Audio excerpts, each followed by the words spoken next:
Greetings, folks, and welcome to today's show. Our guest today is Ralph Graham.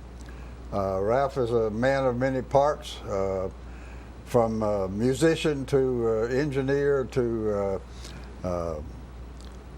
tree aficionado, and we want to talk today primarily about trees, though. So, Ralph, and I think I mentioned, if I didn't, that Ralph is also chairman of the Tullahoma Tree Board, and we'll talk about that. So, Ralph, welcome. Thanks for joining us. Thanks for asking me. Trees are a big deal, really. We should pay more attention to them, probably. But before we get into trees, give the folks a little of your background. It's quite varied. Yes. I was trained as an aeronautical engineer, graduated from Mississippi State University in 1961. Went to work for NASA in Hampton Roads, Virginia, and worked on the space program. And then transferred to AEDC in '76 and have been here since. I retired in 2002, and I took up landscape design as an avocation, and have enjoyed doing that, working with people and doing landscape designs for private, public, and residences. And I find that it's a great way to talk about what I love and do what I like to do.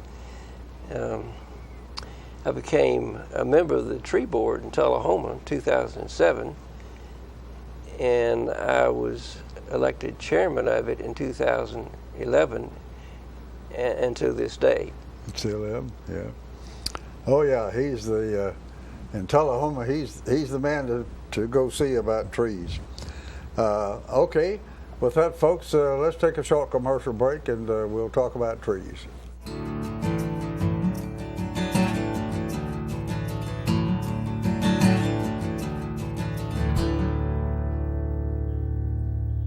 All I have to do to think about what I was physically before and what I am now, and I don't ever want to go back to that original situation.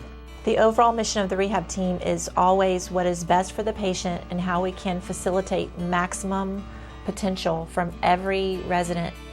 Well, the most important thing to me is that I'm allowed to do whatever I want to do, Everyday Miracles, Life Care Center of Tullahoma. Tired of paying for monthly telephone service, expensive long-distance bills, and all those crazy taxes? Are you sick of spending money on telephone equipment, maintenance contracts, and service calls, all for a phone system that shackles you to 100-year-old technology and your desk? Stop it. It's time to ship your phone system to the cloud. What can the cloud do for you? Bring together remote offices, workers, and employees in the field. Make sure that you'll never miss calls by delivering them to multiple devices. Modernize faxing by allowing multiple faxes to be sent and received at once, and deliver to email. Get your voicemail messages instantly through email too, and take advantage of an endless supply of customizable features. Host My Calls can deliver the cloud. All of this technology with low upfront costs and not one penny in capital expense. It's time for a phone solution you'll truly love from Host My Calls. Call the number below.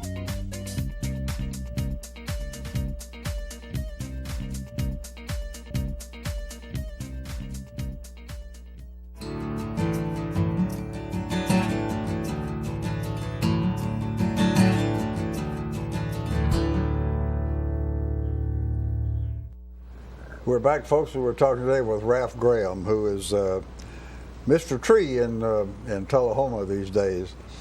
And, of course, his interest in trees is widespread, so hopefully the things we're going to talk about will apply to all of you.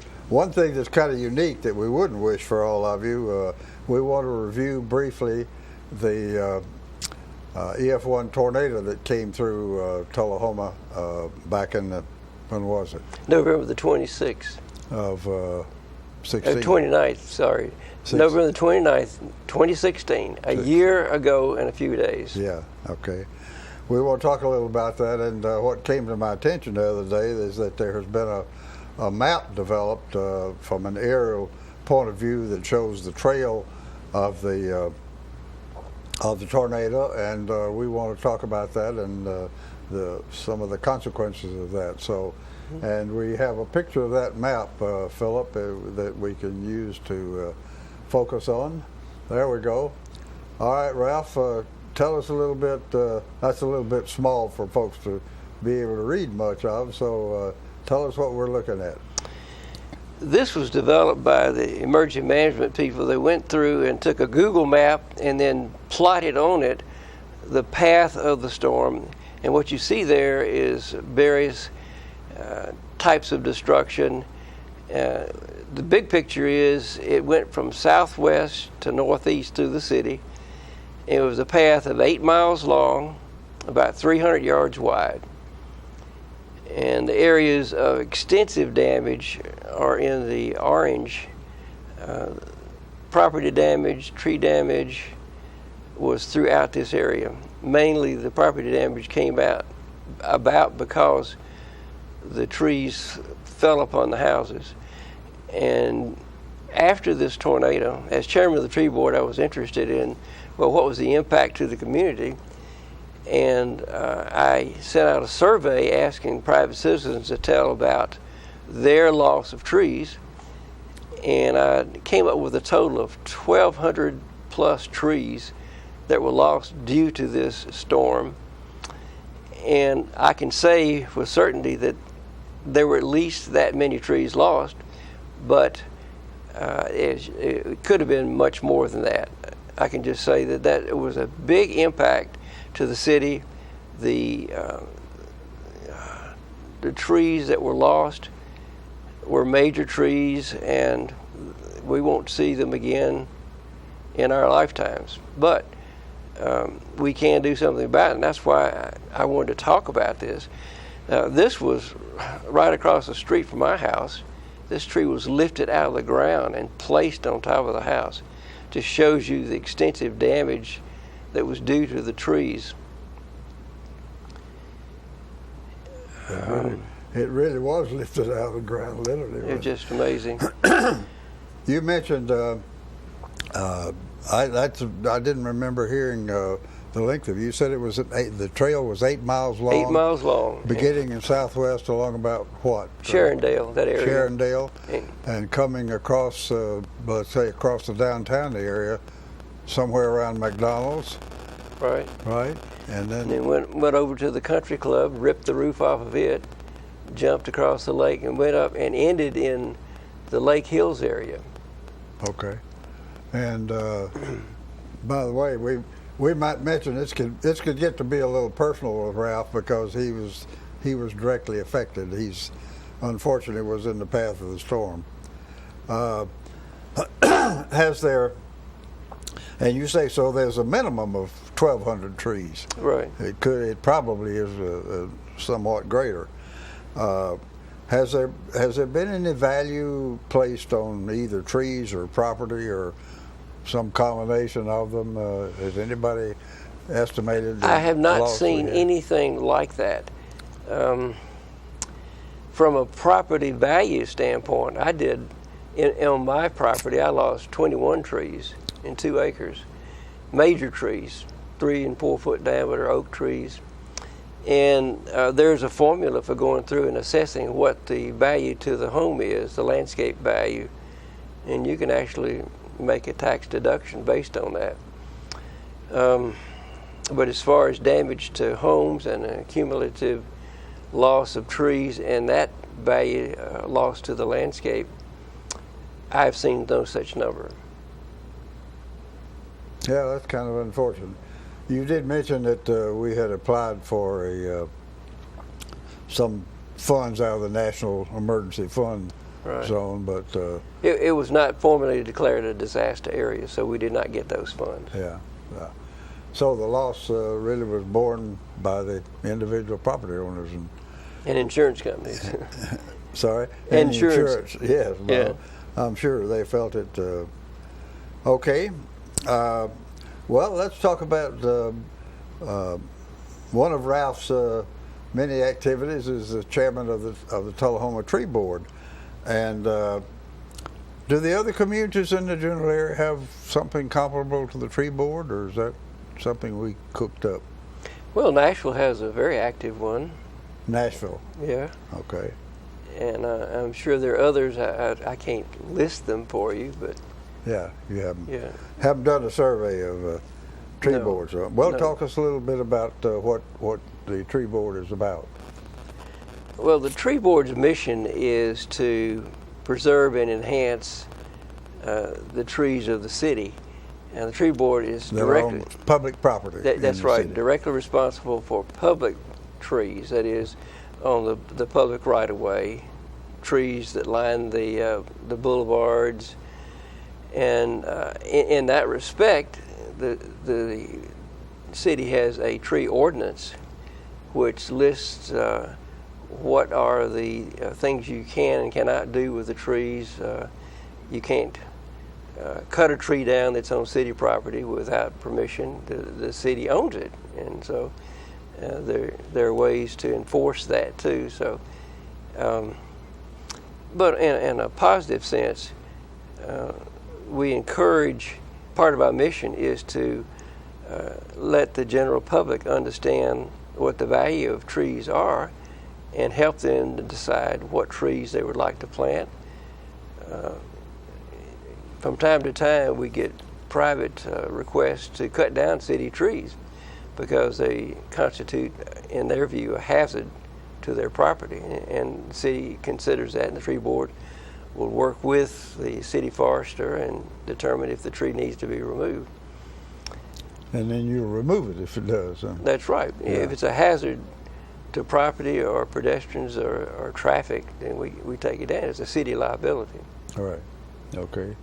So you're directly responsible for trees on public property, but you also have, I don't know whether officially or unofficially, anyway, you've adopted a broader perspective of being an education source, if you will, right. On it's anything having to do with trees. It is in the ordinance. It's part of our mission is to educate the public on trees. Okay. And that's one reason why I'm talking to you now, is that it's a great time to plant trees in early and late winter, and on the heels of this massive storm that had such a devastating effect on the canopy of the trees in the city.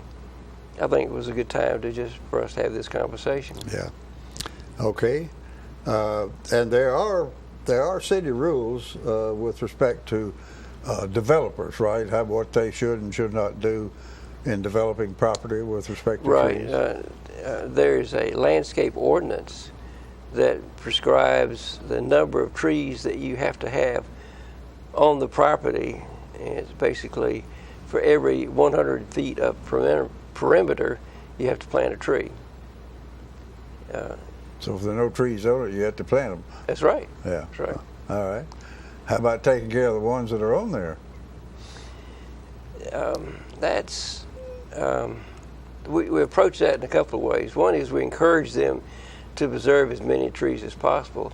The Credit Union is a great example of that, where they purposely left the trees that were there and added other trees.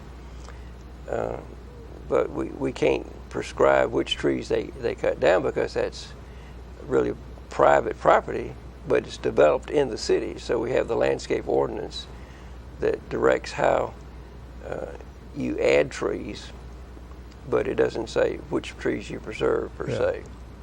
Yeah. Yeah, that's and there's a lot of complaint. You mentioned that Nashville has a very active tree board, but the Tennessean recently had a very big headline talking about the sort of indiscriminate destruction of trees by developers in the area, and they're losing a lot of trees, and obviously are not enforcing whatever rules they have. Well, with that, folks, we need to take a short commercial break, and we'll come back and talk some more.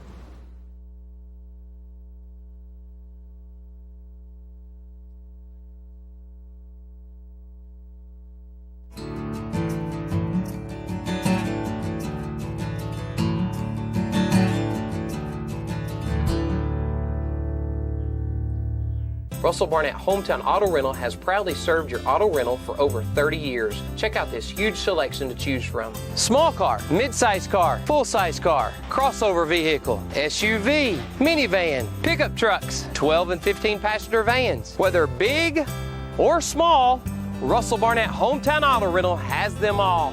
Stop by our 2 locations to serve you, Tullahoma and in Winchester. And remember, my question is, why rent anywhere else? It's time for every family and business in Tullahoma to go green and recycle. Tullahoma Public Works makes it simple and easy to recycle. Just place your recyclable materials, paper, plastic, aluminum, and cardboard beside your garbage container on the same day your garbage is picked up. Your recycled materials don't have to be in a fancy container. Recycling is not only the right thing to do, it makes sense. Recycling pays. Paying to bury our garbage costs each of us. Please do your part. Let's go green, Tullahoma, and recycle. It's your trademark. That's something special everyone knows and remembers. It's your thing.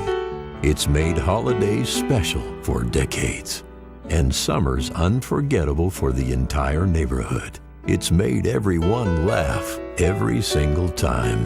Don't let illness or injury keep you from doing your thing. The rehab team at Life Care Center of Tullahoma is ready to help you live well. I'm meteorologist Leland Statham from the News Channel 5 Weather Center. Look to Jim Fuller and crew for local news night here on Channel 6.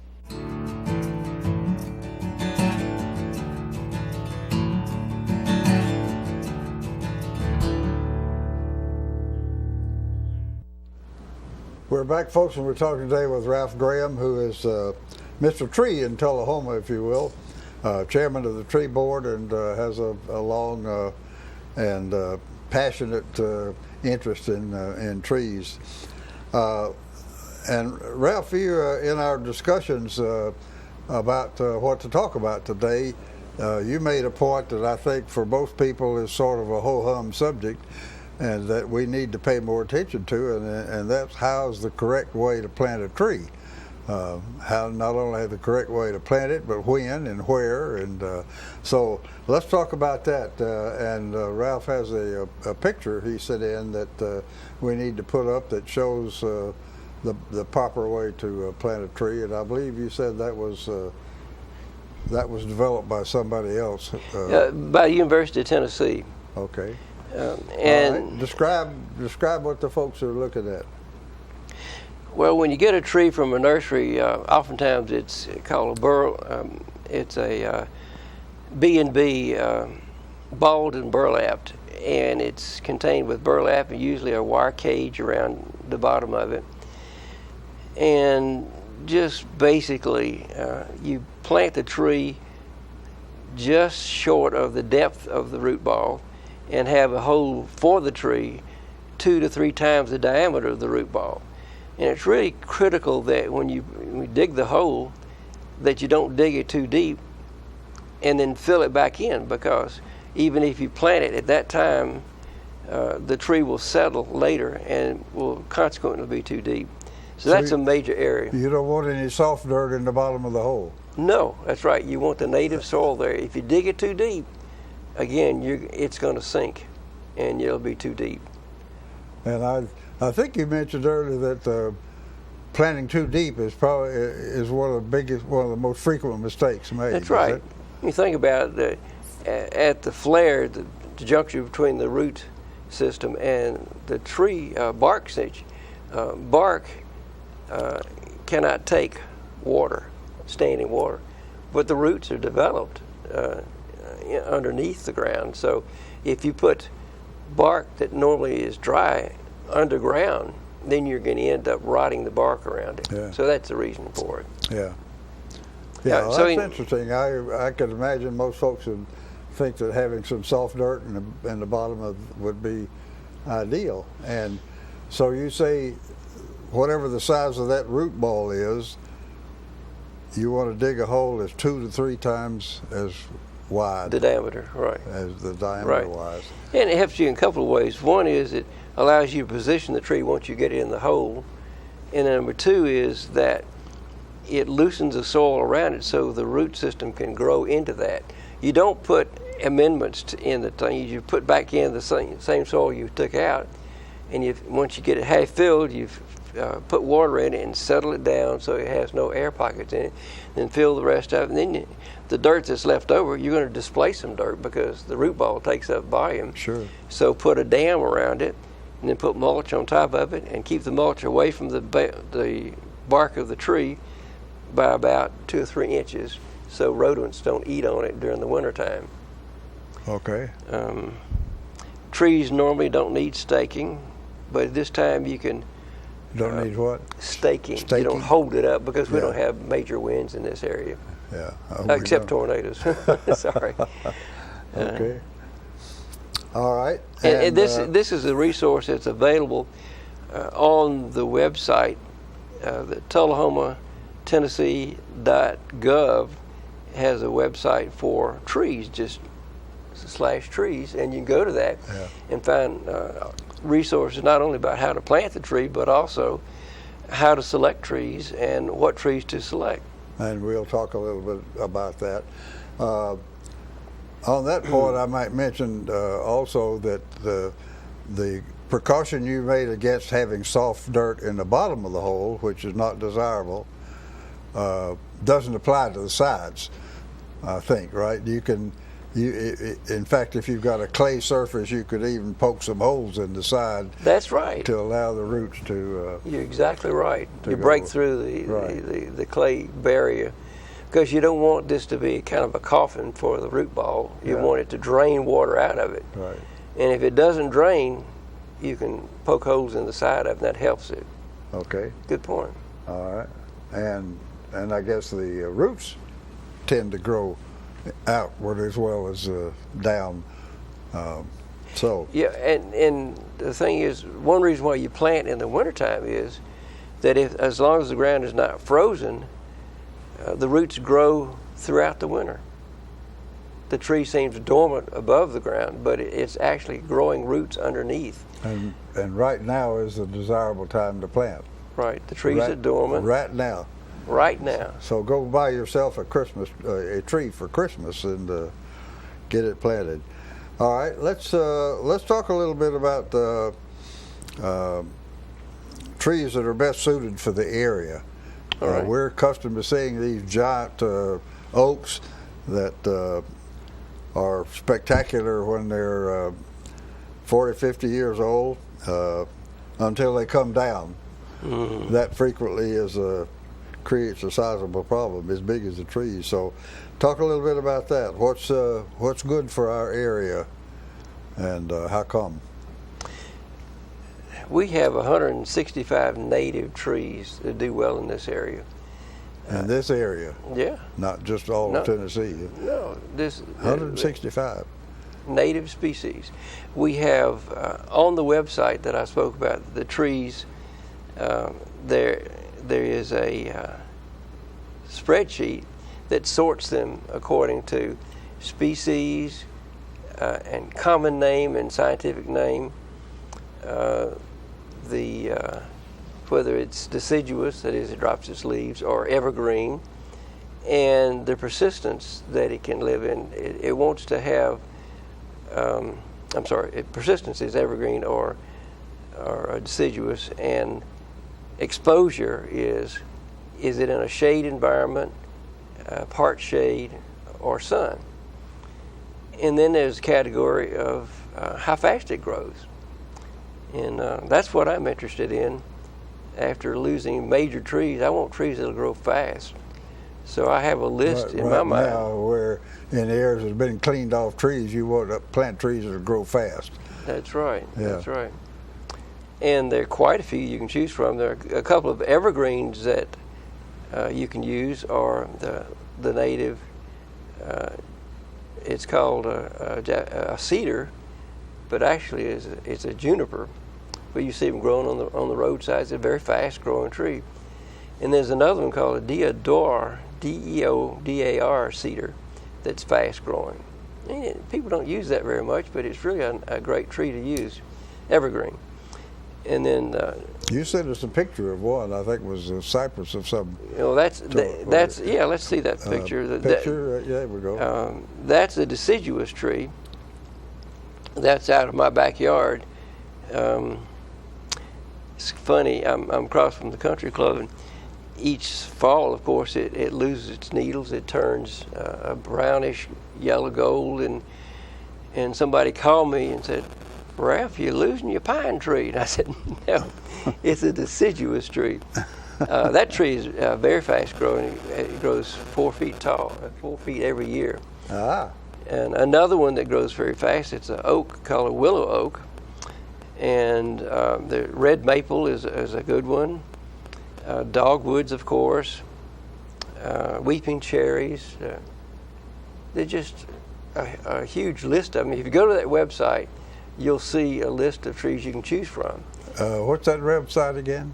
It's tullahomatn.gov/trees. Trees, okay. There's a big list of things you can look. List of trees, how to plant the tree, trees not to plant under power lines. Ah, yes. Which is a frequent mistake. So when you plant a tree, when you decide on it, there are many features that you look for, evergreen or deciduous. How big will it get?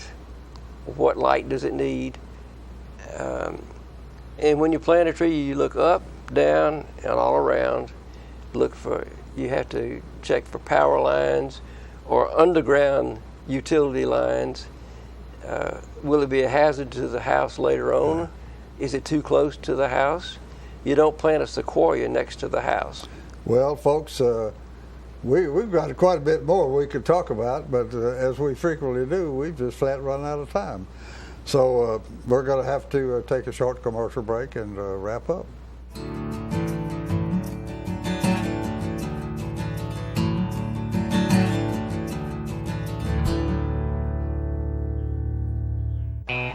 Russell's got your truck, man. Russell's got your truck. Chevy, Ford, and Ram, man. Russell's got your truck. With the best selection anywhere. Russell's got your truck. Keith Barnett here at the Russell Barnett Automotive family, and man, do we ever have your truck. 4 brands, hundreds to choose from, all at year-end discounted prices. So with so much to choose from, my question is, why buy your next truck anywhere else? Russell's got your truck, man. Get your news first, fast, and free with your news leader on 6 every Tuesday, Thursday, and Saturday nights at 6, 8, and 10 p.m. Local weather, sports, community calendar events, and a comprehensive look at the latest news stories and news makers as only a video news broadcast can do. Get it first, fast, and free with News Leader on Channel 6, your local information network.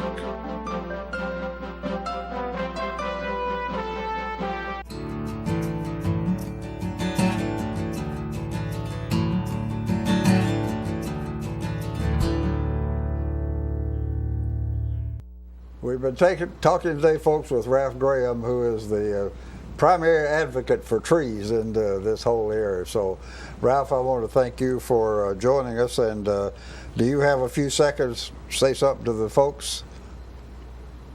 I would like us to plant trees now. Now's the time.